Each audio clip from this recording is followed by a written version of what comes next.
I had to stop running away from using my voice and using my platform to, speak on what's true and what's mine. Nobody's going to hijack my voice.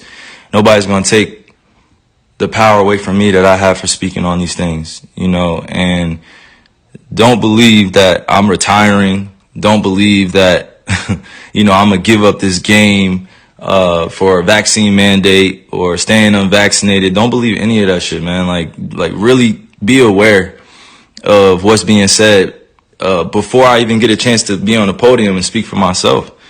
You know what I'm saying? Like all these people saying all these things about what's going on with me, and it's just not true. Pay attention to what's going on out in the real world. People are losing their jobs to these mandates. People are having to make choices with their own lives, which I respect. And I don't want to sit here and play on people's emotions either. Just use logic. What would you do? If you felt uncomfortable going into the season when you were promised that you would have exemptions or that you didn't have to be forced to get the vaccine.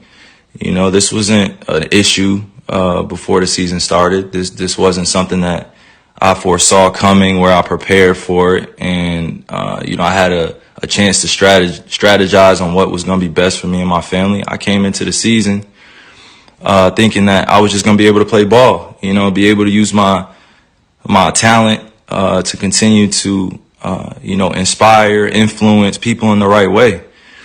Like putting this on me is just like, why are you putting it on me? This is not part of, what's going on in conversations with scientists, physicians, and doctors. I'm just a hooper, right? Like I'm just a person, who's being utilized as an example. For some odd reason, people love to have my name in the mix of just some BS. Like just hearing the way people speak with so much conviction about what I should be doing with my life and what, my teammates should be feeling about me, what the organization be feeling about me. And yo, what's good? So that was Kyrie Irving on live Instagram, speaking on his stance on why he's not taking the jab. Hit that thumbs up button. And basically saying, he's going to do what's best for him and his family and his future. And he's one of those few guys. He could be a weirdo. He could be a little off at times, but he's one of those cats that basketball isn't his number one priority and probably hasn't been for a while. You got to think he's 29. He's already won a championship, played at Duke. He's already been to the mountaintop, So I don't think basketball, he's married. He's got kids. He has bigger priorities than just basketball. So I respect what he's doing because he's standing on what he believes in. Now, regular people, let's be honest. Regular folks who live check to check can't afford to do what Kyrie Irving is doing. Can you afford to quit your job if they was to terminate you, or can you afford to take that termination and live for the rest of? Can you live? Do you have enough money right now to live off for the rest of the year?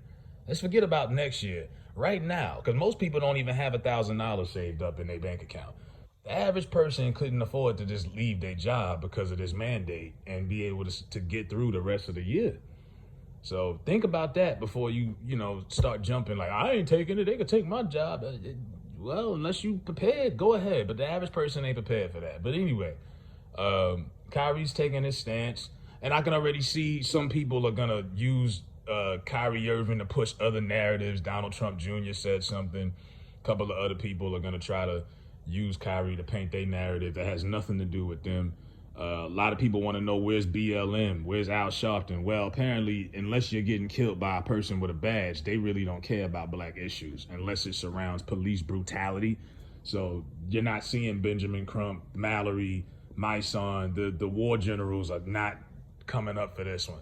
Now, as far as Kyrie starting a revolution, it's bigger than that at this point for the NBA, because the NBA is done. I mean, 97% of the players have the jab already. So he can't really lead a revolution for his, colleagues, because most of his colleagues have already done it. So he's really like a one-man army. It's him and I think Andrew Wiggins. That's it.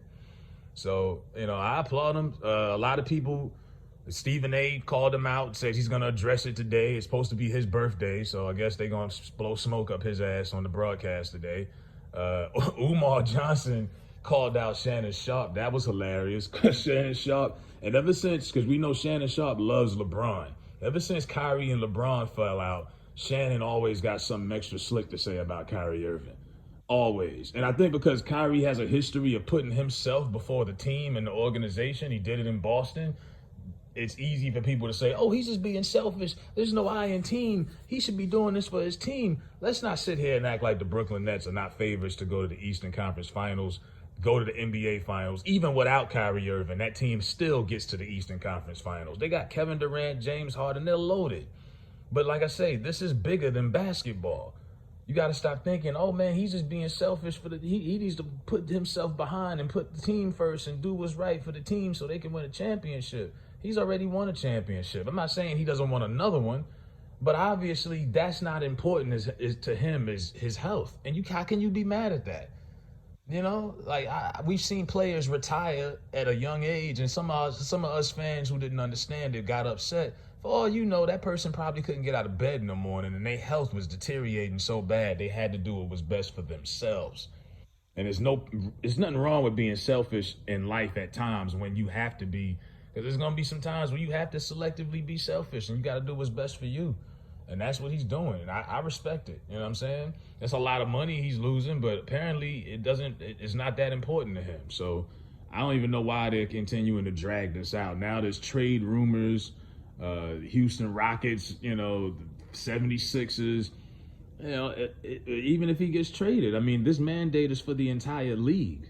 So I don't know. I don't expect him to play basketball, but this whole jab stuff, this is all about control over the population. This has nothing to do with medical. This has nothing to do with them caring about your best and your safety. When has America ever cared about everybody's safety like that? Let's be for real. Now all of a sudden, oh, you have to take this just to go to a restaurant, just to go do your job, it's ridiculous. Absolutely ridiculous. And the narrative is that only black people feel this way about this shot. But I know a lot of white folks who refuse to take this either. So it's not just a black thing. This whole narrative, only black people are scared about this. They were talking about that on Undisputed. I was like, nah, there's a lot of white folks actually there's actually more of them who have been unjabbed than us, contrary to belief.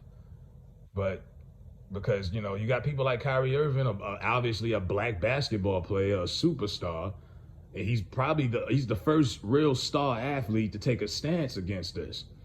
So, some people are even trying to compare it to Kaepernick, you know what I mean? But he's taking a stance for his own medical beliefs and his own personal beliefs, and I don't have an issue with it. He stood up. He's standing on his, Kyrie stand on his toes. Irving, stand on 10 toes, Irving. Somebody tried to say somebody called him Dr. Umar Irving.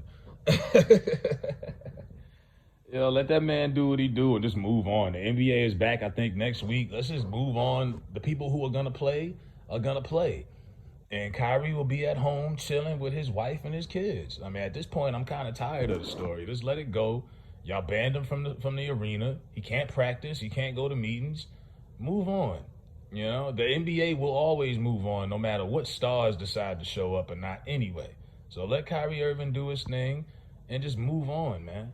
And I think they will eventually once they get a couple of games under their belt. But it is what it is. But people vilifying this guy and making him out to be a bad guy or a selfish teammate over something as serious as a medical condition, his medical beliefs, is crazy to me. You know what I mean? But I took it. Nothing happened to me. Yeah, well, okay, that's you. Not everybody is willing to just take a shot in their arm or their shoulder like that. Not everybody. When's the last time you took a flu shot?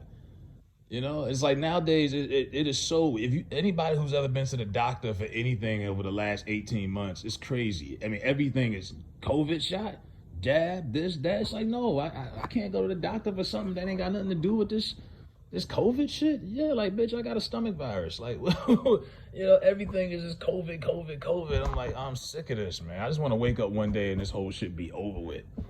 Like, this never existed. You know what I mean? But, Stephen A is going to speak his status because apparently he's pissed off that, Kyrie Irving is standing up. And like I say, Stephen A, anytime someone goes against the machine, it's like, and if we were going to compare this to slave You know, you got they telling the slaves work 10 hours, work 12-hour shifts in the sun, no breaks. And then that one rebellious slave says, "Nah, I'm good, boss. I'm not doing that." And they got to send the top head nigga, the top house head nigga. You know, Stephen A. Ironically, Stephen from Django, he's the head house nigga, and it's his job to put the rebellious Negroes in their place. So he's taking his white master's orders. Go out there and shame this boy for not doing what everyone was supposed to do, and make him look like the villain, make him look like the bad guy. And it's ridiculous. And it's sad to see Shannon Sharp also doing it. But Shannon Sharp, I think his motivation stems from, like I say, LeBron, Kyrie, that whole thing. Shannon Sharp feels like he has to owe some loyalty to LeBron. So anybody that says anything about LeBron, Shannon gonna get on their ass, pretty much. So yeah, we're gonna see how this drags out. I'm just honestly tired of it, and just move on. The boy said he don't want to take it. Move on, let it go.